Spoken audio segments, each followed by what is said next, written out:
நம்முடைய மூத்த பத்திரிகையாளர் திரு தராசு ஷியாம் இணைகிறார். தராசு ஷியாம், இப்போ காலையில் தனி நீதிபதி உடனடியாக தணிக்கை சான்றிதழ் வழங்க வேண்டும் அப்படின்னு சிபிஎஃப்சிக்கு உத்தரவு பிறப்பித்திருந்தார்.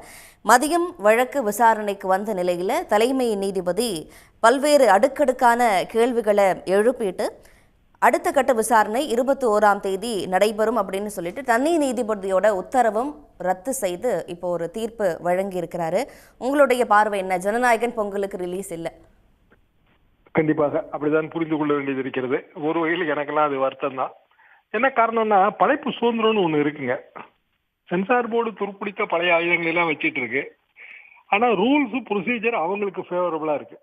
தனி நீதிபதி தீர்ப்புக்கு ஏன் தடை விதிக்கப்படுகிறதுனா டெக்னிக்கல் ரீசன் இருக்கும். போர்டோட பவர் கீழே தனி நீதிபதி தலையிட்டு இருப்பாரு. டெக்னிக்கல் ரீசன்ஸ் இருக்கும். அதைத்தான் சிஜே அப்ரிஷியேட் பண்ணியிருப்பாரு. ஆனால் இதுல எவ்வளவு பெரிய உழைப்பு இன்வால்வ் ஆயிருக்கு, எவ்வளவு லட்சக்கணக்கான பேர் இதுல பாதிக்கப்படுவாங்க. நீதிமன்றம் அதை பார்க்க முடியாது. பப்ளிக் ஆர்டர், வெறுமனே பப்ளிக் ஆர்டர், பொது அமைதிக்கு குந்தகம், இதெல்லாம் ரொம்ப வேகிட்டார், தெளிவில்லாத வார்த்தைகள் தான். இதை வைத்து சென்சார் போர்டு இதே மாதிரியான செயல்களில் தொடர்ந்து ஈடுபட்டு வருது. இந்தியா முழுவதும் ஈடுபட்டு வருகிறது. அப்படி என்றால் ஒரு படம் தயாரிக்கும் போது ஏற்படுகிற பிரச்சனைகள், தயாரித்த பிறகு வெளியிடுவதில் ஏற்படும் பிரச்சனைகள் தீர்க்கவே முடியாது.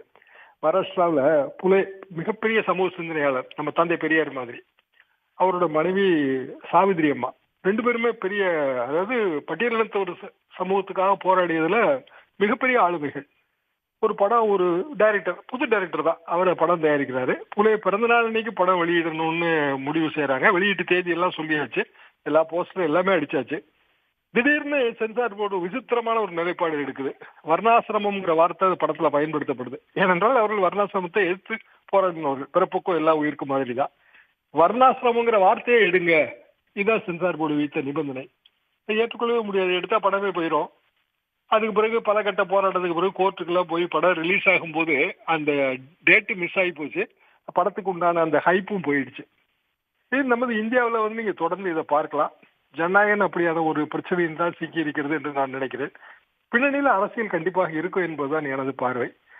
என்ன காரணம்னா, பிரதமரோட உள்துறை அமைச்சர்கள் நேரடியாக தலையிட்டு சொல்ல மாட்டார்கள். ஆனா சென்சார் போர்டு அதிகாரிகள், சென்சார் போர்டு மெம்பர்ஸ் எல்லாரும் பொலிட்டிக்கல் அப்பாயின்மெண்ட் தானே. நம்ம ஆளுநர் என்ன பண்றாரோ அதைத்தான் அதிகாரிகளும் பண்றாங்க. இப்ப இயல்பாக இந்த பிரச்சனைகள் வருது. இதையெல்லாம் தடுப்பதற்கான வழி என்ன? சென்சார் போர்டு விதிமுறைகள் எளிமைப்படுத்தப்பட வேண்டும். ஒன்று, அது ரொம்ப தெளிவோடு இருக்க வேண்டும். வேகு டைம், அந்த பப்ளிக் ஆர்டர், பொது அமைதிக்கு குந்தகம், இந்த மாதிரியான தெளிவில்லாத பழைய காலத்து சிந்தனைகளை எல்லாம் அவர்கள் எடுக்க வேண்டும்.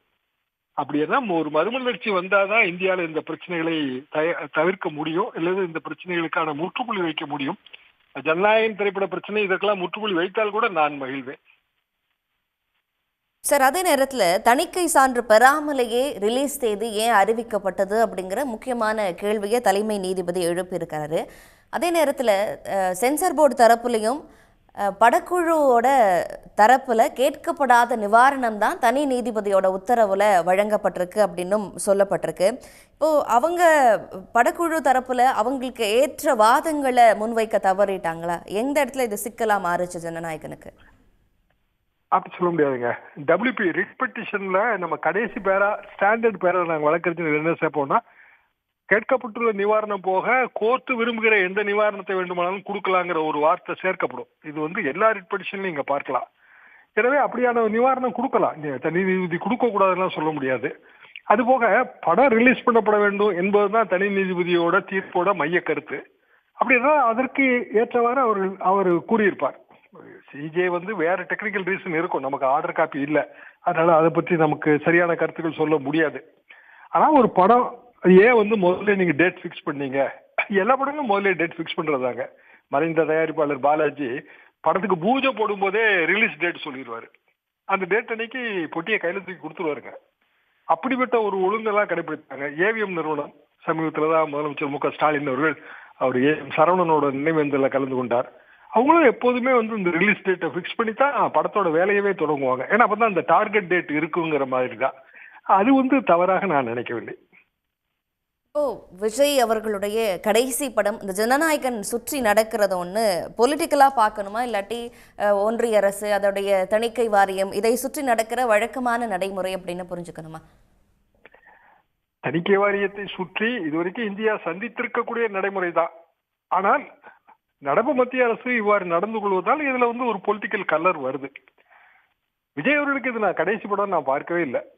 அவர் சொல்றாரே தவிர இதற்கு பிறகும் படங்களில் நடிப்பார் என்பதுதான் எனது பார்வை.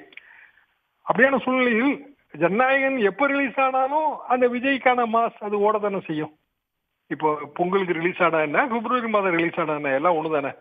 இன்னும் சொல்ல போனால் தேர்தலை ஒட்டி ரிலீஸ் அது விஜய்க்கு கூடுதல் மாசா கூட அமையலாம்ல, அந்த வாய்ப்பு இருக்குல்ல. பொதுவாக தணிக்கை துறை அல்லது தணிக்கை வாரியம் நடந்து கொள்கிற முறை வந்து இந்தியாவில் பல கட்டங்களில் சரியில்லை என்பதுதான் எனது கருத்து.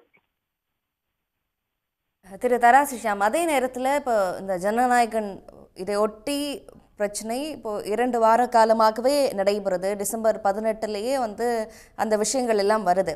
இப்போ விஜய் தரப்புல இதுவரைக்கும் இந்த ஜனநாயகன் படம் பற்றியோ இதில் தணிக்கை வாரியத்தோட நடவடிக்கைகள் பற்றியும் எந்த ஒரு கருத்துமே இதுவரை இந்த நொடி வரை சொல்லப்படலை. இதை நீங்க எப்படி பார்க்குறீங்க? பொதுவாக ப்ரொடக்ஷன் தரப்பு தாங்க இதை சொல்ல முடியும். விஜயை பொறுத்த வரைக்கும் அவர் ஒரு ஸ்டார் படத்தில் நடிச்சிருக்கிறாரு. அவர் இதை கையில் எடுத்தாருன்னா அது சரியா வராதுன்னு அவர் நினைச்சிருக்கலாம். ஆனா ப்ரொடக்ஷன் சைட்ல இருந்த அட்வொகேட்ஸ் இன்னைக்கு காலையில கொடுத்த பேட்டியில கூட அவங்க நேரடியாக பொலிட்டிக்கல் இம்ப்ளிகேஷன்ஸ் கொடுத்திருந்தாங்க. அதை நம்ம மறுப்பதற்கு இல்லை. பொதுவாகவே வந்து அரசியல் ரீதியான ஒரு விமர்சனம் வருவது தவிர்க்க இயலாது. என்ன காரணம்னா பிஜேபி வந்து பெரிய அளவுக்கு தாவேக்காவை இழுக்கணும்னு முயற்சி செய்தது, அது எல்லாருக்குமே தெரியும். திமுகவை எதிர்க்கிற எல்லா கட்சிகளும் ஓரணியில் இணையணும்னு ரொம்ப அழுத்தம் கொடுத்தாங்க, அதுவும் தெரியும். எடப்பாடி பழனிசாமி அவர்கள் கொடி அசைகிறது என்றெல்லாம் சொன்னார். கரூர் பிரச்சனைக்கு தமிழ்நாடு சட்டமன்றத்தில் கவன ஈர்ப்பு தீர்மானம் கொண்டு வந்தார். ஏன்னா இந்த பொலிட்டிக்கல் கலர் வருவதை வந்து நம்ம தவிர்க்க முடியாதுங்கிறதுக்காக நான் இந்த வாதங்களை சொல்றேன். அப்ப இயல்பாக இதுலயே அந்த பொலிட்டிக்கல் கலர் வரத்தான் செய்யும். அதாவது சென்சார் போர்டு பாலிடிக்ஸ்க்கெல்லாம் அப்பாற்பட்டு செயல்பட்டதாக எடுத்துக்கொண்டால் கூட இதற்கு அரசியல் சாயம் பூசப்படுவதை எப்படி தடுக்க முடியும்? ஒருவேளை நீதிமன்றத்தில் வழக்கு இருந்ததுனால விஜய் தரப்புல கருத்து சொல்லப்படலை அப்படிங்கிறது ஒரு வாதமா? அதே நேரத்தில் நீங்க குறிப்பிடுற ஒரு விஷயம், அந்த படக்குழு தான் இதுக்கு ரெஸ்பாண்ட் பண்ணணும் அப்படின்னு சொல்றீங்க.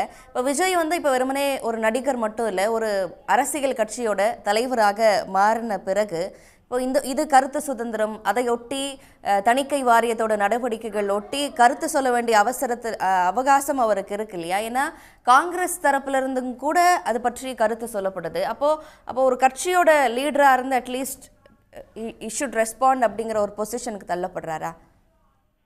கரெக்ட் தான், ஷுட் ரெஸ்பாண்ட். நீங்க சொல்றது சரிதான். ஒருவேளை போக போக ஒரு ரெஸ்பான்ஸ் நோக்கி போகலாம், அல்லது தாவேகா காங்கிரஸ் அப்படியான ஒரு இணைப்பை நோக்கி இது போகலாம். அரசியல்ல எது வேண்டுமானாலும் நடக்கும், அதை நம்ம தொடர்ந்து பார்த்து வருகிற விஷயம்தான். ஆனால் பிஜேபிக்கு எதிரான மனநிலை தமிழ்நாட்டு வாக்காளர்கள் மத்தியில் இதன் மூலமாக உருவாகும். அது வந்து ஒரு வகையில வந்து திமுகவுக்கும் சாதகமாக இருக்கும் என்பதுதான் எனது பார்வை. உடனுக்குடன் செய்திகளை தெரிந்து கொள்ள சன் நியூஸ் பெல் ஐகானை கிளிக் பண்ணுங்க.